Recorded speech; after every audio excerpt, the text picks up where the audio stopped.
दोस्तों, तारीख पर तारीख, ये डायलॉग तो आपने सुना ही होगा। लेकिन जब असल ज़िंदगी में ऐसा होता है, जब आपका कोई केस कोर्ट में पेंडिंग होता है, जब आप लगातार कोर्ट कचहरी के चक्कर काटते हैं, वकील आपको सुबह सिट पर बुला लेता है और सुबह से शाम तक बैठा कर रखता है, हर तारीख पर आपसे फ़ीस लेता है और आप कई सालों तक कोर्ट में भटकते रहते हैं, कचहरी में घूमते रहते हैं, तो ये बहुत बड़ी परेशानी बन जाता है। दोस्तों, कहना आसान है, लेकिन जो व्यक्ति इसको झेलता है उसके लिए काफ़ी मुश्किल होता है और उसका समय और पैसा दोनों बर्बाद होते हैं कोर्ट कचहरी के चक्कर में।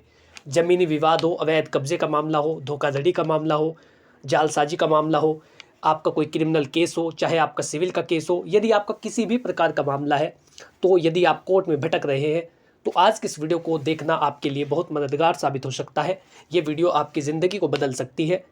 मैं इस वीडियो में आपको एक ऐसे 5 कानूनी तरीके बताने वाला हूँ, जिसे आप अपने मामले में प्रयोग करके बहुत ही जल्द कोर्ट कचहरी के चक्कर से मुक्ति पा सकते हैं। कुछ ऐसे कानूनी उपाय हैं जिनका प्रयोग करके आप अपने केस को मजबूत बना सकते हैं और बहुत ही जल्द केस जीत सकते हैं।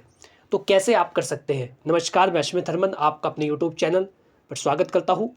आपसे अनुरोध है कि यदि आप चैनल पर पहली बार आए हैं तो आज ही चैनल को सब्सक्राइब कर लें, क्योंकि हमारे चैनल के माध्यम से आपको मुफ्त में कानूनी सलाह, विधिक जानकारी, सरकारी योजनाओं की नोटिफिकेशंस, ये सारी चीज़ें बिल्कुल मुफ्त में आपको दी जाती है। यदि आप अपने मामले पर व्यक्तिगत रूप से कुछ पूछना चाहते हैं, कोई जनरल गाइडेंस लेना चाहते हैं, तो उसके लिए आप बिल्कुल निःशुल्क में स्क्रीन पर दिए गए नंबर पर व्हाट्सअप कर सकते हैं। आपको बहुत ही जल्द उसका भी उत्तर दिया जाएगा। दोस्तों, हम बात करते हैं कि आपको किन कानूनी उपायों को अपनाना है ताकि आपका जो केस है वो प्रभावी बन सके और आप बहुत ही जल्द अपने उस केस को ख़त्म करा सके और आपको ज़्यादा दिनों तक कोर्ट कचहरी के चक्कर काटने ना पड़े। दोस्तों, सबसे पहले यदि मैं बिंदु की बात करूँ तो वह केस में देरी की असली वजह समझना और धारा 21B ऑफ CPC का प्रयोग करना। दोस्तों, सबसे ज़्यादा जो देरी होती है वो इस कारण से होती है कि जो पीड़ित होता है, जिसके साथ कोई घटना हुई है, वो उस मामले में खुद देरी करता है। अधिकांश केस में देरी का कारण खुद पीड़ित पक्ष ही होता है। गलत दस्तावेज, गवाहों की गैरहाजिरी या वकील की लापरवाही से केस बार बार आगे बढ़ता है और आपको ऐसे ही करते कई साल लग जाते हैं। सबसे पहले आपको ये ध्यान रखना है, यदि आप उस केस में पीड़ित है, आप उसमें कोई भी पक्ष है, तो उसमें ध्यान रखिए कि आप हमेशा हर तारीख पर हाजिर हो, आपको ये पता चले कि आपके केस में क्या चल रहा है। गलत दस्तावेज, यदि आप गलत दस्तावेजों को प्रस्तुत करते हैं तो आप न्यायालय को गुमराह करते हैं, इस कारण से सही निर्णय नहीं ले पाते। और इसी के साथ यदि आपके गवाहों की गैर हाजिरी रहती है, गवाह को बार बार नोटिस जारी होता है लेकिन वो कोर्ट में उपस्थित नहीं होता, तो ऐसे में भी कोर्ट में देरी होती है। कोर्ट CPC की धारा 21B के तहत महत्वपूर्ण केस को जल्द निपटाने का आदेश दे सकता है। जो सिविल प्रोसीजर कोड है उसके सेक्शन 21B के तहत यदि कोई केस महत्वपूर्ण है तो उसको जल्दी निपटाने के लिए न्यायालय के द्वारा आदेश किया जा सकता है। ऐसे न्यायालय के पास पावर होती है। तो आपको क्या करना है? अपने वकील से हर सुनवाई पर रिपोर्ट मांगे कि केस में देरी क्यों हो रही है। आप अपने वकील से मिलिए और उनसे ये पूछिए कि आपके मामले में देरी का कारण क्या है। क्या दूसरी पार्टी देरी कर रही है या आपकी लापरवाही के कारण ऐसा हो रहा है? क्या हमसे कुछ गलती हुई है? तो जब ये बातें आप डिस्कस करेंगे तभी आपको पता चलेगा कि वास्तविक कारण क्या है जिसके कारण आपका मामला इतना लंबा खिंच रहा है। हमेशा अपने वकील से विचार विमर्श करते रहिए, उससे ये जानकारी लेने की कोशिश कीजिए कि आपके केस में देरी का मुख्य कारण क्या है। अगर सामने वाला पक्ष जानबूझकर केस खींच रहा है, कई बार ऐसा होता है कि जो सामने वाली पार्टी है उसकी गलती होती है, उसे पता होता है कि वो केस हारने वाली है, लेकिन वो जानबूझ करके केस में देरी करते हैं, तारीख पर हाजिर नहीं होते, न्यायालय के द्वारा कोई आदेश किया जाता है तो उसका पालन नहीं करते, बहुत देर में कागज़ प्रस्तुत करते हैं। तो यदि कुछ भी ऐसा हो रहा है तो आपको ये साबित करना होगा कि दूसरे पक्ष के द्वारा बिना किसी उचित कारण के देरी की जा रही है और आप धारा 21B के तहत आवेदन दे कि केस को प्राथमिकता से निपटाया जाए। यदि दूसरे पक्ष के द्वारा देरी हो रही है और आपको आपके मामले में नुकसान हो रहा है तो आप ये बता सकते हैं कि जो दूसरा पक्ष है उसके कारण बिना किसी उचित कारण के देरी की जा रही है, इसीलिए हम धारा 21B के तहत आवेदन कर रहे हैं, इसीलिए हमारे केस को प्राथमिकता के आधार पर निपटाया जाए। अपने वकील से मिलकर के आप ये सारी बातें उन्हें बता सकते हैं। गलत दस्तावेजों या झूठे गवाहों से बचें। और दोस्तों, आपको एक और बात ध्यान रखनी है, कभी भी गलत दस्तावेजों को या झूठे गवाहों को कोर्ट में प्रस्तुत ना करें। यदि बाद में ये पता चलता है कि आपने अपने केस में झूठे दस्तावेजों को प्रस्तुत किया है, आपने जाली दस्तावेज प्रस्तुत की है, तो आपका केस कमज़ोर हो जाएगा और आप उसमें हार जाएंगे और हो सकता है कि न्यायालय आपके खिलाफ अलग से दंडात्मक कार्रवाई करे यदि आप कुछ भी ऐसा कर रहे हैं। तो ये सबसे पहला बिंदु है जिसका आपको ध्यान रखना है। केस में हो रही देरी का कारण समझना है, मुख्य कारण समझना है कि किस कारण से केस में देरी की जा रही है और धारा 21B के तहत आप आवेदन देकर के अपने केस को प्राथमिकता के आधार पर निपटा सकते हैं। दोस्तों, दूसरी बात का आपको ध्यान रखना है, जो दूसरा बिंदु है वो है बेवजह तारीख बढ़ाने वाले वकील से बचे और केस की ऑनलाइन स्टेटस को चेक करें। देखिए, कई बार ऐसे वकील होते हैं जो आपको लंबी लंबी तारीखें दिलाते हैं, आपको बार बार तारीखें दिलाते हैं ताकि आप ज़्यादा दिनों तक कोर्ट कचहरी के चक्कर में उलझे रहे और उनकी दुकानें चलती रहे। वो आपको हर तारीख पर बुलाएंगे, आपसे पैसे लेंगे, आपसे फ़ीस लेंगे, कुछ ना कुछ कारण बता के वो आपसे फ़ीस ले लेते हैं। तो यदि आपके मामले में ऐसा कुछ हो रहा है तो ऐसे वकील को करने से बचिए जो केवल आपको तारीखें दिलवा रहा है। कुछ वकील जानबूझकर केस को लंबा खींचते हैं ताकि उनकी फ़ीस ज़्यादा आती रहे और उनकी दुकानें चलती रहे। तो यदि कोई वकील केवल आपको तारीखें दिला करके तारीख के आधार पर आपसे फ़ीस ले रहा है और केस को लंबा खींच रहा है तो ऐसे वकील को करने से बचिए और हमेशा अपने केस में सावधानी बरतिए। केस की स्थिति को नज़रअंदाज ना करें बल्कि खुद उसको जांचें कि केस की जो स्टेज है वो क्या है, वहाँ पर गवाह प्रस्तुत होने हैं या फिर हमें कोई डॉक्यूमेंट प्रस्तुत करना है, किसकी गवाही होनी है, कौन से पक्ष को हाजिर होना है। तो ये जो बातें हैं ये आपको तब पता चलेगी जब आप अपने केस का स्टेटस चेक करेंगे, उसकी स्थिति की जानकारी रखेंगे कि वास्तविकता में आपका केस अब किस स्टेज पर है। तो हमेशा इस बात का ध्यान रखिए, उस वकील पर निर्भर ना रहे जो केवल आपको तारीखें देता है।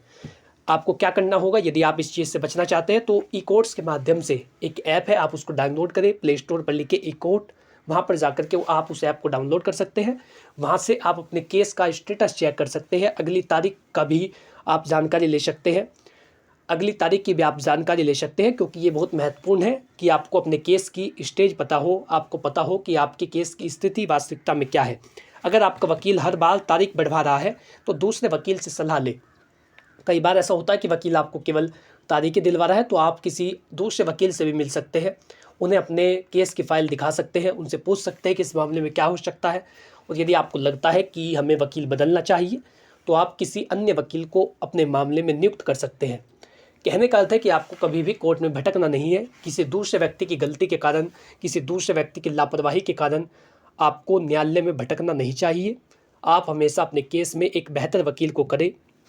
और अगर कोर्ट में सामने वाला पक्ष, जो दूसरा पक्ष है, यदि वो बार बार गैरहाजिर रह रहा है, वो आ नहीं रहा है, वो किसी भी कारण से कुछ ना कुछ बहाना बनाकर बार बार उसका वकील उसकी एप्लीकेशन दे रहा है, तो ऐसी स्थिति के अंदर आप कोर्ट से ये निवेदन कर सकते हैं कि गैरहाजिरी के आधार पर निर्णय की मांग की जा सकती है, एक्स पार्टी ऑर्डर कराया जा सकता है, केवल आपके पक्ष में उस केस का जो जजमेंट है वो आ जाता है।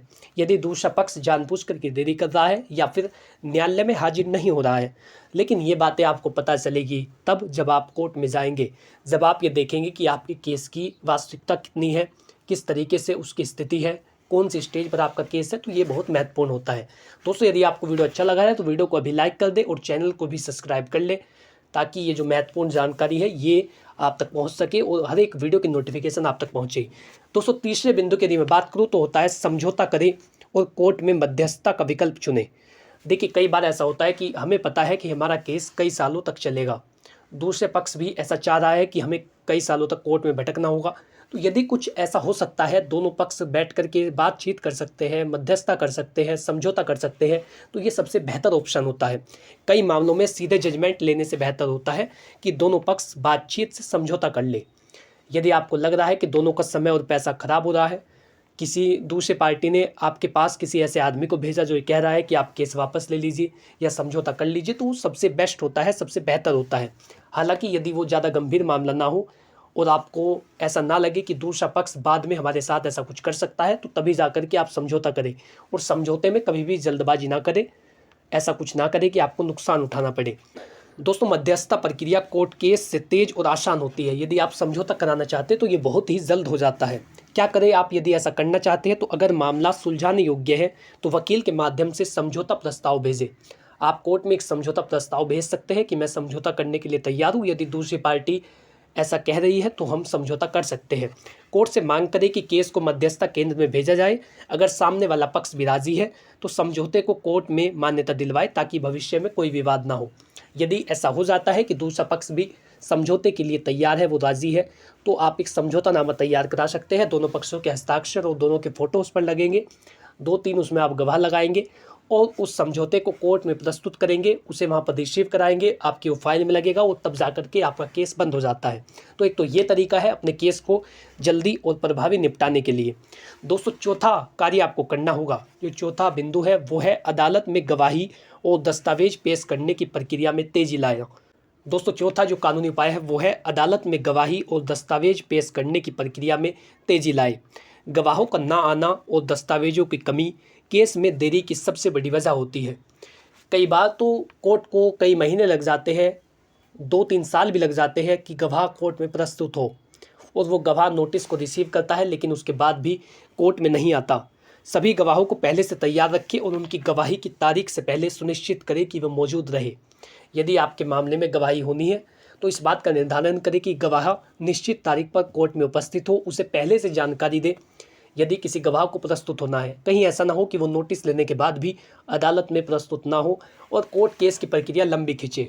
तो हमेशा आपको ध्यान रखना है, जब भी कोर्ट की प्रक्रिया हो तो उसका ध्यान रखिए कि गवाह प्रत्येक तिथि पर हाजिर हो।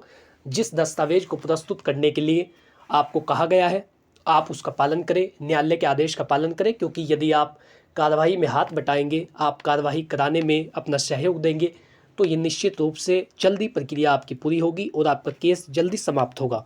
अगर कोई गवाह बार बार अनुपस्थित हो रहा है, कोर्ट उसे बार बार नोटिस भेज रही है, बार बार उसके पास समन जा रहे हैं, बार बार उसके पास ये आदेश जा रहा है कि वो इतनी तारीख को न्यायालय में हाजिर हो, और यदि वो इन सब चीज़ों के बाद भी वो कोर्ट में हाजिर नहीं हो रहा है, तो आप कोर्ट से ये मांग कर सकते हैं कि उसकी पेशी जबरन की जाए, उसे वहाँ से उठाया जाए या उसे ज़बरदस्ती कोर्ट में लाया जाए, यदि जो आपका केस है वो उस गवाह के कारण रुका हुआ है। तो सभी आवश्यक दस्तावेज, रजिस्ट्री एग्रीमेंट, पुलिस रिपोर्ट आदि पहले से इकट्ठा कर ले और उन्हें कोर्ट में प्रस्तुत करें, ताकि सुनवाई में देरी ना हो। जो महत्वपूर्ण दस्तावेज है वो भी आप उसमें प्रस्तुत कर सकते हैं। दोस्तों पांचवा और अंतिम बिंदु है केस जल्द खत्म कराने के लिए या तो आप हाईकोर्ट में याचिका डाल सकते हैं, जिससे कि आपके मामले में जल्दी से सुनवाई हो। यदि झूठी एफआईआर की गई है तो आप उसको क्वैश करा सकते हैं, और इसी के साथ आप ऑर्डर 12 रूल 6 सीपीसी का प्रयोग कर सकते हैं। सिविल प्रोसीजर कोड के ऑर्डर 12 रूल 6 के तहत आप एक एप्लीकेशन दे सकते हैं। कई बार केस में बेवजह देरी होती है, जबकि उसके निपटारे के लिए पर्याप्त आधार पहले से मौजूद होते हैं। कई बार ऐसा होता है कि सब कुछ तय होता है कि क्या क्या हुआ है, दूसरे पक्ष ने भी आपकी कुछ बातें मान ली है, उसने लिखित रूप से स्वीकार कर लिया है, उस मामले को निपटाने के लिए पर्याप्त आधार है, लेकिन यदि फिर भी बेवजह देरी की जा रही है तो आप एप्लीकेशन दे सकते हैं ऑर्डर 12 रूल 6 के तहत ऑफ सीपीसी। किसी केस में कोई बड़ा विवाद नहीं है तो कोर्ट फैसला सुना सकती है। ये भी बहुत महत्वपूर्ण होता है। यदि केस कमज़ोर है और झूठा है, यदि दूसरे पक्ष ने आपके खिलाफ झूठे इल्ज़ाम लगाए हैं आपको फंसाने के लिए, तो आप हाई कोर्ट में एक एप्लीकेशन देंगे, आप एक याचिका डालेंगे उस एफआईआर को क्वैश कराने के लिए, और बहुत ही जल्द वो जो केस है वो ख़त्म कर दिया जाता है। अगर सामने वाला पक्ष कुछ महत्वपूर्ण तथ्यों को खुद ही मान चुका है, आपने कुछ तथ्य प्रस्तुत किए हैं और लिखित कार्यवाही में दूसरे पक्ष के द्वारा ये जवाब आ चुका है कि उसने आपके इन तथ्यों को मान लिया है, तो तब आप ऑर्डर 12 रूल 6 के तहत तुरंत जजमेंट की मांग कर सकते हैं। तुरंत आप एक एप्लीकेशन अपने वकील के माध्यम से दिलवा सकते हैं। अगर मामला सुप्रीम कोर्ट तक पहुंच जाए तो आर्टिकल 136 के तहत विशेष अनुमति याचिका दायर कर फास्ट ट्रैक कोर्ट में सुनवाई की मांग कर सकते हैं। दोस्तों ये वो 5 बिंदु थे जिसमें आपने जाना कि आप किस तरीके से अपने कोर्ट केस को बहुत ही प्रभावी बना सकते हैं और बहुत ही जल्द अपने जो केस को निपटा सकते हैं और कोर्ट कचहरी के चक्कर से बच सकते हैं। इसका जो यदि मैं आपको निष्कर्ष बताऊं और इसमें जो विशेष सावधानी आपको बरतनी है वो है अपने केस की स्थिति को नज़रअंदाज ना करना। कई सारे व्यक्ति इसलिए कोर्ट केस में ज़्यादा दिनों तक चक्कर काटते हैं क्योंकि उन्हें अपने केस की स्टेज नहीं पता होती, उन्हें अपने जो मामले की स्थिति नहीं पता होती कि उनके मामले में क्या किया जा रहा है। तो ये बहुत महत्वपूर्ण है कि आपको अपने केस की स्टेज पता हो, उसकी स्थिति का आपको ज्ञान हो कि आपका केस किस स्टेज पर है, उसमें सुनवाई होनी है, गवाह हाजिर होने हैं या फिर आपको कोई दस्तावेज प्रस्तुत करने हैं। तो इन सब चीज़ों की आपको जानकारी हो तो बेहतर होता है। केवल वकील पर निर्भर ना रहे, खुद भी जानकारी रखें। देखिए कई बार जिस वकील को आपने कर रखा है उसके पास इतना कार्य है कि उसका ध्यान नहीं जाता हर एक फ़ाइल पर वो इतना ज़्यादा गौर दे सके, या यदि किसी दिन ज़्यादा फाइलें लगी होती है तो वकील का ज़्यादा ध्यान आपकी फ़ाइल पर नहीं हो सकता है। तो ऐसे में आपको ध्यान रखना है कि आप केवल वकील के ऊपर निर्भर ना रहे, और हमेशा आपको ध्यान रखना है कि कभी भी पूरी तरीके से वकील पर निर्भर ना रहे, ये जानते रहे कि आपके केस में क्या किया जा रहा है। गवाहों और दस्तावेजों को लेकर लापरवाही ना करें, कभी भी एक तो गलत दस्तावेज प्रस्तुत ना करें, जो दस्तावेज आपको कहा गया है वो समय पर न्यायालय में प्रस्तुत करें, उनमें किसी भी तरीके की लापरवाही नहीं होनी चाहिए।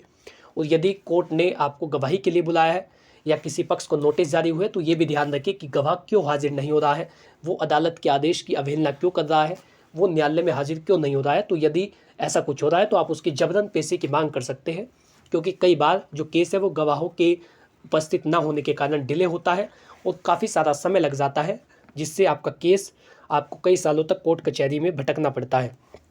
गलत सलाह या गैर कानूनी तरीकों से केस निपटाने की कोशिश ना करें। कभी भी गलत सलाह किसी से ना लें और केस को बिना किसी उचित कारण के निपटाने की कोशिश ना करें। यदि आप समझौता भी कर रहे हैं तो उसमें भी ध्यान रखिए कि समझौता करते वक्त आप हमेशा सारी कानूनी प्रक्रियाओं का पालन करें और किसी भी पक्ष को डरा धमका करके उस पर प्रेशर डाल करके समझौता ना कराएं। ये आपके लिए बेहतर होगा। तो इसका निष्कर्ष है, केस में देरी की असली वजह समझे, अगर संभव हो तो मध्यस्थता से समाधान निकाले, गवाह और दस्तावेजों को सही समय पर पेश करें। आशा करता हूँ कि जानकारी आपको अच्छी लगी होगी और आप लोग समझ पाए होंगे कि यदि हम कोर्ट कचहरी में कई सालों से भटक रहे हो तो कौन से 5 कानूनी उपाय करने चाहिए ताकि जो केस है वो जल्द से जल्द निपट सके। यदि आपको वीडियो अच्छा लगा है तो वीडियो को लाइक करें और चैनल को सब्सक्राइब कर लें, ताकि इसी प्रकार की महत्वपूर्ण वीडियो, लीगल नॉलेज, विधिक परामर्श, आपके अधिकार, कानूनी जानकारियाँ, सरकारी योजनाओं की नोटिफिकेशंस, ये सभी चीज़ें आप तक बिल्कुल मुफ्त में पहुंच सके। इसी के साथ यदि आप अपने मामले पर व्यक्तिगत रूप से कोई सलाह लेना चाहते हैं तो स्क्रीन पर दिए गए नंबर पर व्हाट्सअप करें, मैं बहुत ही जल्द उसका उत्तर दूंगा। और यदि आप कुछ पूछना चाहते हैं तो कमेंट बॉक्स में लिखिए, प्रत्येक कमेंट का आंसर देना हमारी जिम्मेदारी है, उसका भी उत्तर आपको दिया जाएगा। Thanks for watching this video. अपना कीमती समय देने के लिए धन्यवाद।